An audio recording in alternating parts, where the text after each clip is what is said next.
আজকের এই ব্যতিক্রম ধর্মী এই অনুষ্ঠানে আপনারা এমন কিছু মানুষ আজকে এখানে একত্রিত হয়েছেন, কোনো বাধ্যবাধকতা ছাড়াই, মানুষ যাদেরকে সম্মান করে, জীবনের অনেক কঠিন মুহূর্তে যাদের কাছে দুটো ভালো উপদেশ বা সঠিক পরামর্শ মানুষ আশা করে এবং পেয়েও থাকে।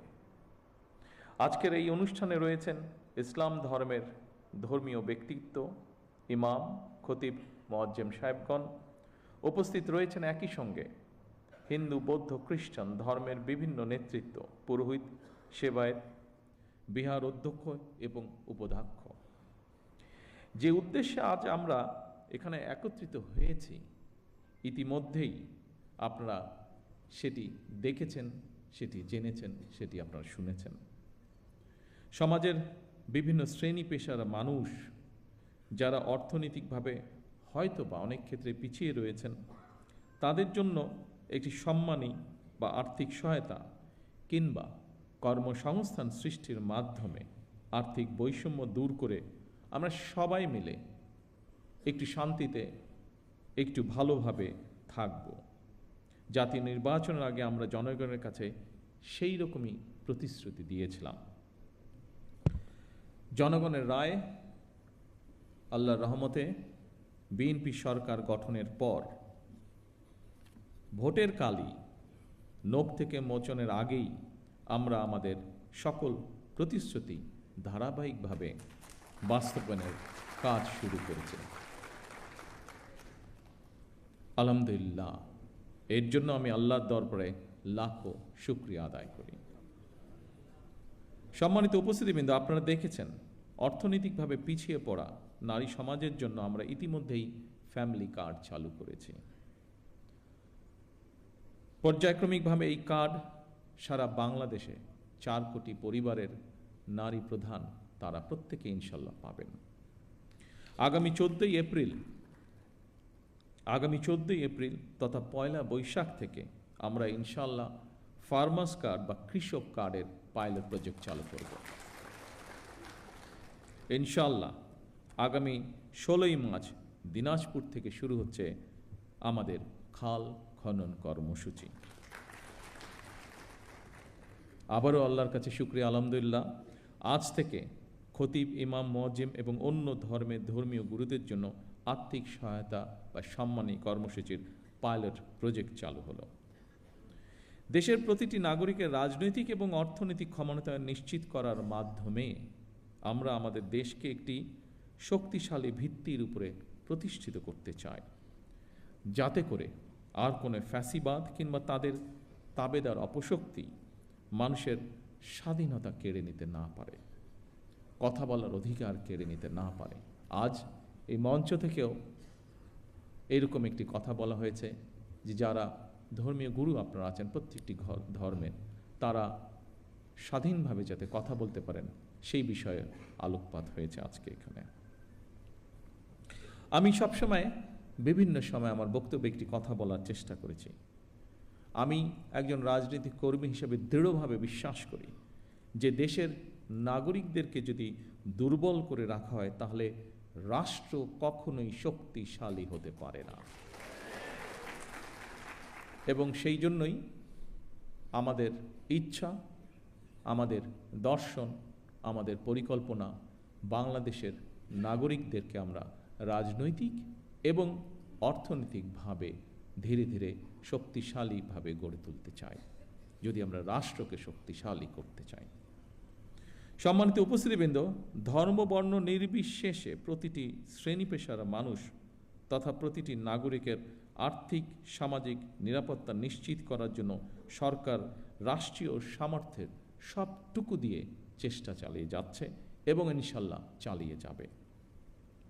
তবে নাগরিক হিসাবে আমাদের প্রত্যেকের রাষ্ট্র এবং সমাজের প্রতি কিছু দায়িত্ববোধ অবশ্যই রয়েছে, যা সম্পর্কে আপনারা কম বেশি সকলেই নিজেরাও ধারণা রয়েছে।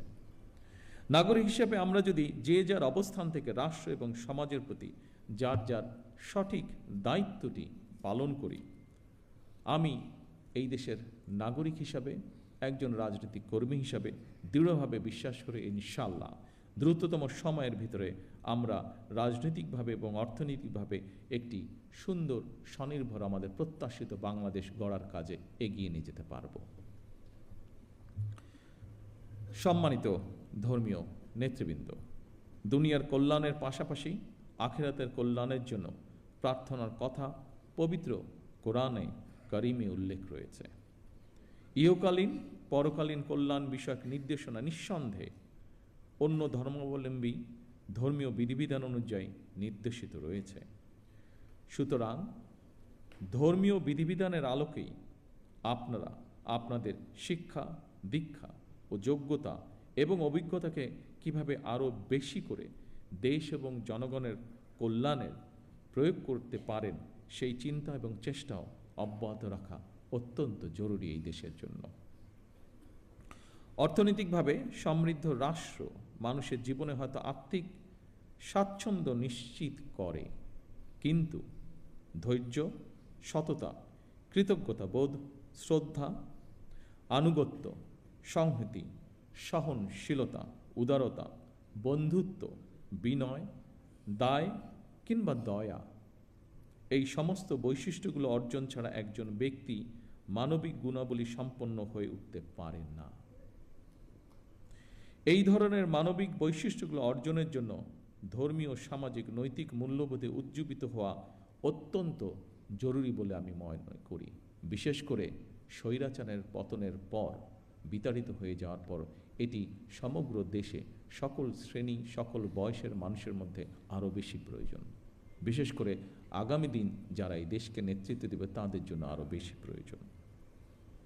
এই ধরনের মানবিক বৈশিষ্ট্যগুলো অর্জনের জন্য ধর্মীয়, রাজনৈতিক, সামাজিক, নৈতিক মূল্যবোধে উজ্জীবিত হওয়া অত্যন্ত জরুরি। রাষ্ট্র, সমাজ এবং প্রতিবেশ থেকে অর্জিত আচরণ থেকেই মানুষ তার শুদ্ধ জীবন এবং সুস্থ চিন্তার মানসিক নির্দেশনা পায়। পবিত্র হাদিসে বলা হয়েছে, যার আমানতদারি নেই, যার কাছে নিরাপত্তা নেই, সে প্রকৃত ঈমানদার নয়। যার ওয়াদা ঠিক নেই, তার কোনো ধর্মও নেই। প্রতিহিংসা এবং সহিংসতা মুক্ত একটি নিরাপদ সমাজ বিনির্মাণের ক্ষেত্রে ধর্মের এই উদার নৈতিক শিক্ষণীয় বিষয়গুলো অতুলনীয়। আমার বিশ্বাস, একটি নৈতিক সমৃদ্ধ মানব সমাজ গঠনের জন্য প্রতিটি ধর্মেই এ ধরনের ইতিবাচক বার্তা রয়েছে। সেজন্যই সম্মানিত উপস্থিতিবৃন্দ, সকল ধর্মের সম্মানিত নেতৃবৃন্দ, গুরুবৃন্দ, একটি ধর্মীয়, সামাজিক, নৈতিক মূল্যবোধে সমৃদ্ধ মানসিকতা তৈরির ক্ষেত্রে আপনাদের মতন ধর্মীয় জ্ঞানসম্পন্ন মানুষদের ভূমিকা অত্যন্ত গুরুত্বপূর্ণ। সম্মানিত ধর্মীয় নেতৃবৃন্দ, দেশে প্রায় 3.5 লক্ষ বা তার কিছু বেশি মসজিদ রয়েছে। এর বাইরে অন্যান্য ধর্মীয় প্রতিষ্ঠানগুলোও রয়েছে। আমরা সারা দেশে মসজিদ এবং এই ধর্মীয় প্রতিষ্ঠানগুলোর ধর্মীয়, সামাজিক এবং নৈতিক শিক্ষা কার্যক্রমের কেন্দ্রবিন্দুতে পরিণত করতে চাই। স্বাধীনতার ঘোষক শহীদ রাষ্ট্রপতি জিয়াউর রহমান সরকারের সময় দেশে প্রথমবারের মতন ইমাম প্রশিক্ষণ একাডেমি চালু হয়েছিল 1993 সালে, যা এখানে আমাদের আজকের একজন আলোচক উল্লেখ করে গিয়েছেন। 1993 সালে বেগম খালেদা জিয়া সরকারের সময় মসজিদ ভিত্তিক শিশু এবং গণশিক্ষা কার্যক্রম চালু হয়েছিল। বর্তমান সরকারও ইমাম মুয়াজ্জিম সাহেবদের জন্য একটি সহ অন্যান্য ধর্মগুরুদের জন্য একটি নির্দিষ্ট হারে সম্মানী ভাতা প্রদানের পাশাপাশি আপনাদেরকে আরও যোগ্যতরভাবে নেতৃত্ব দেওয়ার জন্য আরও কীভাবে রাষ্ট্রীয় উন্নয়নে আপনাদের প্রতিভাকে ব্যবহার করা যায় সেই পরিকল্পনাও গ্রহণ করার কাজে হাত দিয়েছে।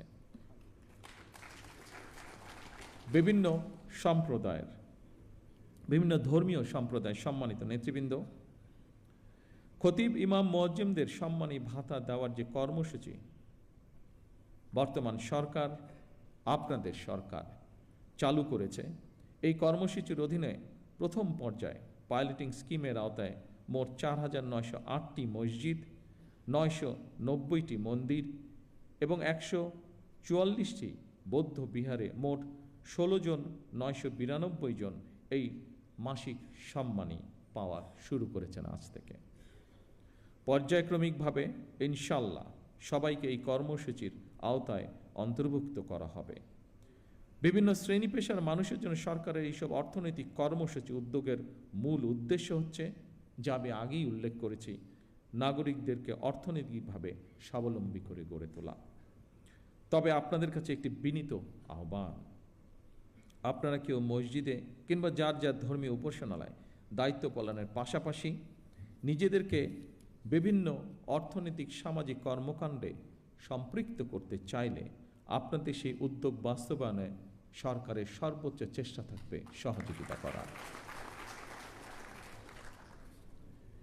এর বাইরে বর্তমান স্বরাষ্ট্র মন্ত্রণালয় প্রত্যেকটি জেলা এবং উপজেলায় আইন শৃঙ্খলা কমিটিতে একজন ইমাম অথবা একজন খতিব অথবা সেই এলাকার ধর্মীয় অন্য কোনো ধর্মের ধর্মীয় গুরু, তাদেরকেও আমরা সিদ্ধান্ত নিয়েছি একজন সদস্য আমরা রাখব।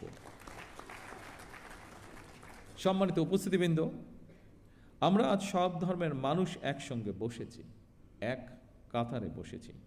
এটি আমাদের বাংলাদেশের আবহমান কালের ঐতিহ্য।